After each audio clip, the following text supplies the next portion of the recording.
Today's lesson is love tomorrow. I died once. She exuded an unmissable golden gorgeousness at a glance. But when I looked at her in her wholeness, it was an impossible, blinding beauty. She was a brunette with that creamy Italian complexion. With that creamy Italian complexion and eyes to match that glistened in the sunlight. She had thick framed glasses, a pastel yellow cardigan, a bold blue skirt, and lips. Holy shit. Oh my god. I just remembered. My favorite colors. They've been my favorite colors for at least the past 4 years, I've thought, because I'm a stupid, artsy, hipster zoomer. My favorite colors are pastel blue, pink, and yellow. And now that I'm reading this story, I'm remembering that I made my favorite colors I made those my favorite colors after meeting this girl. Oh my god. A pastel yellow cardigan, a bold blue skirt, and lips, same pale red, same pale redness her cheeks wore. Her smile had the softness of a breezy day in one's bed after the longest of days. She must have had a dancer's figure, as it seemed as though she had a dancer's figure once, but faded to this more comfortable, rounded form that matched her slightly rounded face. Oh my, what a burn. I don't think that's a compliment. Were you a dancer? Because you looked like you may have been at one point, but not anymore. It matched her slightly rounded face. And oh, her face. It had all the complexities, depth, and personality of a good, interesting face. Yet all of the familiarities of a face that welcomed you once upon a time. That you'd want to welcome you again and again. Was I just infatuated? No. She was too great for such a thing as infatuation. Love resonated through my body like a gunshot on the battlefield. Just in my sitting there and watching this unknown piece of perfection converse with a voice I could not hear, with people I did not know, in a world that seemed in dissolve before me. What?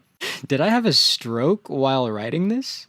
Why is the grammar just awful? In a world that seemed in dissolve before me, my anxiety, my depression, my worries, they were ripped from me, and with flaming sword they were destroyed before my very eyes, only to be resurrected when the thought crept from my heart, I need to talk to her, to which my mind responded, there is no way in hell I will ever talk to her. My mother and younger brother and I were in for their something annual Parisian street fair, where local vendors set up booths for wandering shoppers to visit, while street performers and mimes roamed around entertaining the younger crowd. We'd stop at a booth. I think that's supposed to say booth. We'd stop at a booth and I'd catch a glimpse of her. And then we'd stop and sit to eat, and I'd catch another, but from further away. This was a reoccurring thing, getting more and more apart from her, until she was out of sight. However, there was still this part of my heart that was soaked with so much hope that it was dripping with it. Oh my god. I'm going to get my chance, it said. We were on our way to our car when we stopped to watch the finale, a fire-eating and aerial dance show I was saving for last. Night had fallen, and my mom remembered that she had yet to pick up a brochure as a souvenir, so she asked me to run and grab her one. And of course, sitting and enjoying some vendor food with what seemed to be her mother and aunt was the girl of my nightmares. The ones where I meet a goddess, or an angel, or a nymph even, only to have that serenity ripped away from me by an alarm and the promise of high school. Okay, so it was more dream, real-life hybrid than nightmare, but little did I know that it was about to become pure reality. I managed to go up to her. This was our exact interaction. Oh my god. This is so exciting. Hello? Excuse me, miss. But she didn't hear me. Instead, her relative pointed me out to her as I tapped her shoulder. "Oh!" she exclaimed with silky, smooth, sing-song voice, and as she turned around and our eyes locked, The entire world around us dimmed itself to an array of blurred shadows and muffled sounds as my heart gasped and my mind sprinted to keep up with my soul, which had already left the building. Yes, my soul had been to Venus, and it was on its way back, and had made it just in time. Yes? I saw you earlier, and I just had to come over and tell you that you're so beautiful. You have such a lovely face. It's just, at this point, I could hear the muffled awes of her relatives. It's perfect. I love it.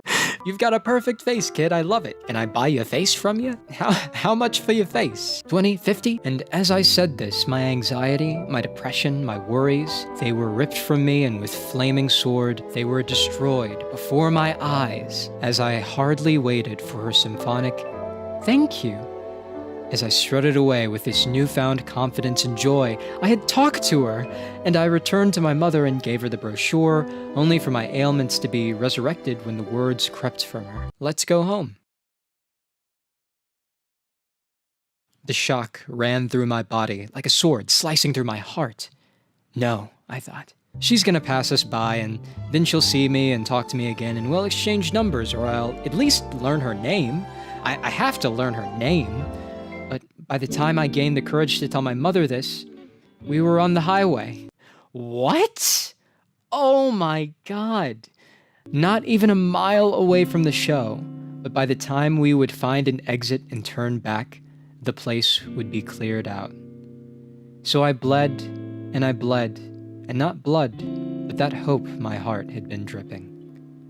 I was sitting there, the city lights blitzing by me, lying in a pool of wasted hope, that very thing that angels spit, as vital as blood and as painful to lose. I had been too late. I was devastated, and this lonely devastation lasted for weeks, doing bombing runs on my soul. I just sat and slept and listened to the Great Gatsby soundtrack over and over, but only the faster songs. Those were the ones with a beat consistent enough to emulate my heart while it lay motionless.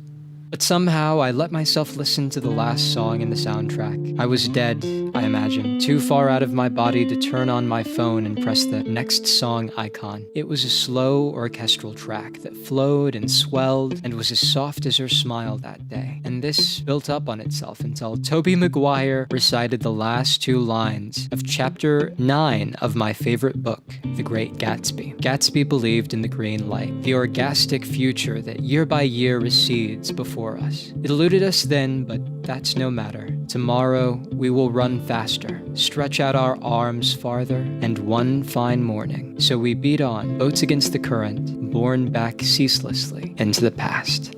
I was instantly revived. With those words of inspiration, I decided that I should not sulk in my defeat and disappointment, but live to become harder, better. Harder? Harder?